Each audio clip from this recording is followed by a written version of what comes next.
Shalom saudara-saudara, dalam video yang singkat ini saya ingin bagikan bagaimana nanti bentuk pemuritan pria di hari-hari yang akan datang.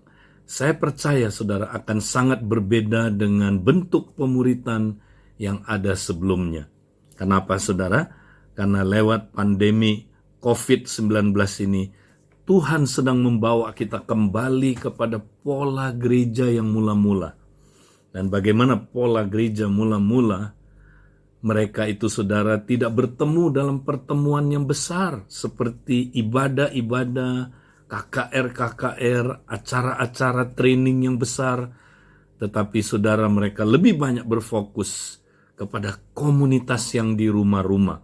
Karena itu saya percaya saudara, pemuritan pria ke depan juga harus menyesuaikan dengan pola ini.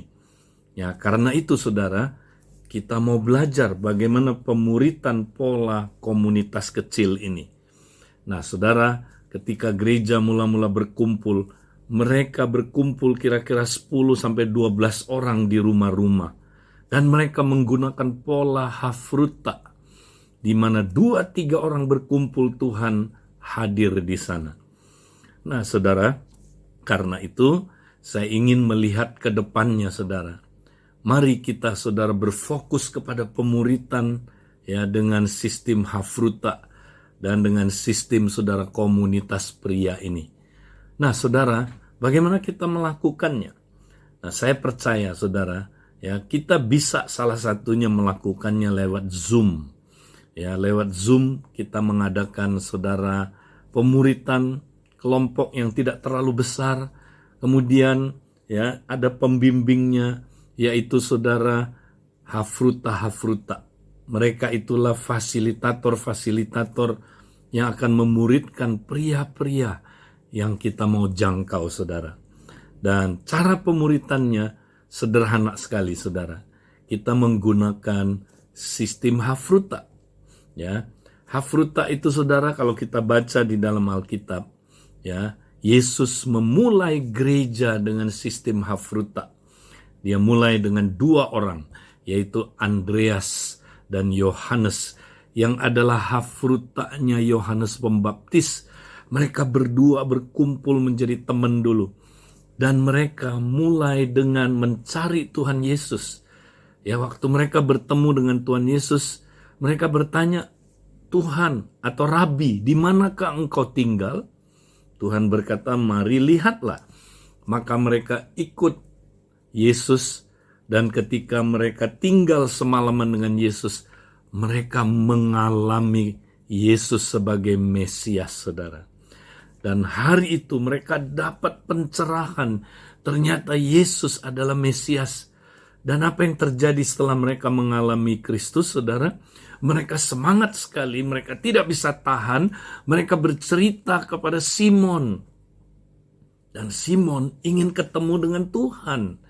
Dan 2 orang ini, saudara, membawa segera Simon ketemu dengan Tuhan.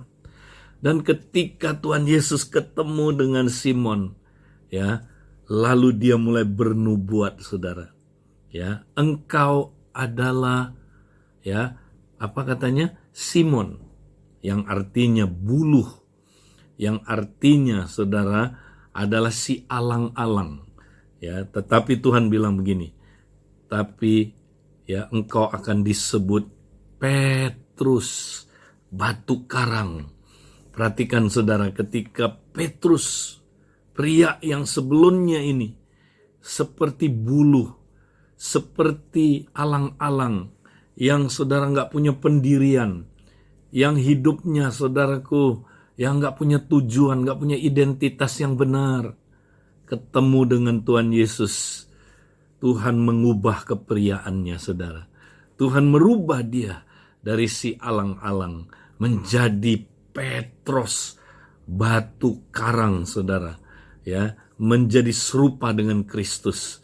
Bukankah ini visi di dalam saudaraku CMN? Ya, bahwa saudaraku menjadi pria sejati adalah menjadi serupa dengan Kristus. Nah, saudara, sederhana sekali. Jadi kita pria-pria yang sudah mengalami Kristus, kita bisa bawa pria lain yang belum mengalami Kristus supaya mereka mengalami Kristus. Sederhana sekali. Bagaimana caranya, saudara? Di dalam apa yang kita pelajari, baik modul 1 maupun modul 2, saudara, ya, kita sudah belajar ya bahan-bahan pemuritan pria yang begitu luar biasa. Ya, di situ kita mengalami Kristus, saudara, lewat materi-materi ini. Jadi kita bisa sharing, saudaraku, kepada pria-pria ya di dalam kelompok Hafruta ini, supaya orang yang kita ajak itu bisa mengalami Kristus lewat materi ini. Sederhana, saudaraku. Ya, modelnya adalah kita berdiskusi. Ya, kita cerita berdua, cerita kepada satu pria, atau berdua cerita kepada dua pria ini, bisa bertiga atau berempat. Kemudian pria yang sudah mengalami, saudara, menceritakan pengalamannya. Bagaimana dia ketemu dengan Tuhan. Ya, bagaimana dia mengalami Kristus. Dan ketika ini di-sharingkan, saudara, pria yang belum mengalami Kristus itu seperti Petrus, mereka akan berjumpa dengan Kristus. Dan ketika mereka berjumpa dengan Kristus, disitulah terjadi perubahan dalam hidup mereka. Dan saudara, ya, mereka pasti akan mulai bertumbuh kepriaannya. Nah, saudara, kemudian ya kita menyuruh dua orang ini, saudara, yang sudah mengalami Kristus, atau satu orang ini, untuk dia bawa lagi temannya, saudara, melakukan yang sama dengan menceritakan pengalaman dia, menggunakan materi-materi pria ini, saudara, untuk memuridkan pria yang lain. Dan hasilnya pasti akan luar biasa sekali.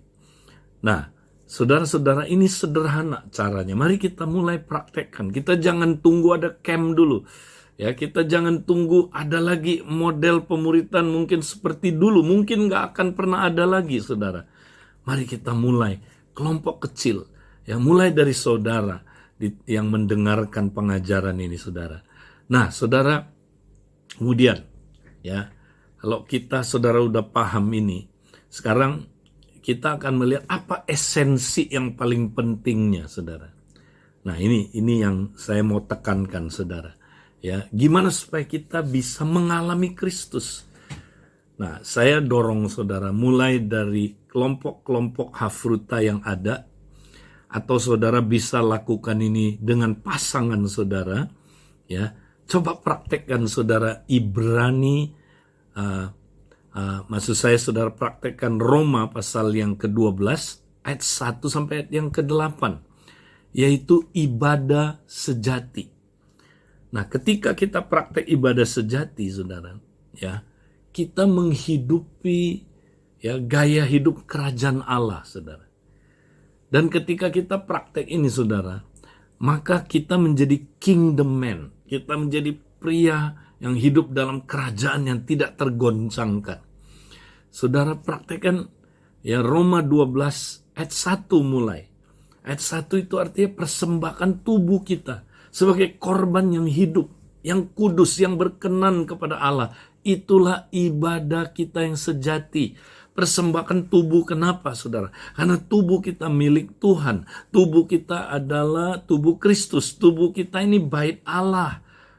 Kita harus pergunakan tubuh kita untuk memuliakan Dia. Ketika kita persembahkan tubuh kita, kita bilang, Tuhan, aku mau tubuhku melakukan kehendak-Mu, Tuhan. Aku mau tubuhku ini, Tuhan, melakukan apapun di hadirat-Mu. Ya, ini yang disebut konsep coram Deo, melakukan apapun di hadirat Tuhan. Saudara, lakukan ini, saudara. Tiap hari tinggal di hadiratnya, saudara. Nah, yang kedua, ayat yang kedua dikatakan, ya, janganlah menjadi serupa dengan dunia ini, tapi kita mengalami pembaharuan akal budi. Ya, pembaharuan akal budi. Artinya, saudara, kalau kita udah tinggal di hadirat Tuhan mempersembahkan tubuh, maka nanti Roh Kudus akan pimpin kita, saudara, mengalami pembaharuan pikiran. Ya, pikiran-pikiran lama yang gak sesuai firman. Ya, pikiran-pikiran yang jahat, yang najis, yang tidak benar akan ya disingkapkan oleh Roh Kudus, dan Dia akan memberi pertolongan kepada kita supaya kita mampu memperbaharui pikiran kita, saudara. Dan yang poin ketiga kita harus lakukan ayat 3 sampai dengan ayat yang ke-8. Di dalam tubuh Kristus bersama-sama. Ya, minimal dengan hafruta, saudara. Dengan pasangan, saudara. Atau dengan kompas yang ada, saudara. Nah, sama-sama kita melakukan ini. Itu beda, saudara. Ketika kita lakukan ibadah sejati, saudara, maka dahsyat sekali, saudara. Ya, kita akan mampu mempraktekkan firman Tuhan. Nah, saya dorong saudara, praktekkan hal ini dalam hidup saudara. Ya, mulai dari diri saudara, ajak keluarga saudara, hafruta saudara, dan dengan kita taat melakukan hal yang sederhana ini, saudara, akan terjadi multiplikasi dan kita akan dapat menjangkau banyak pria sehingga mereka akan jadi pria sejati, bahkan mereka akan dididik menjadi bapak sejati yang luar biasa. Tuhan memberkati saudara.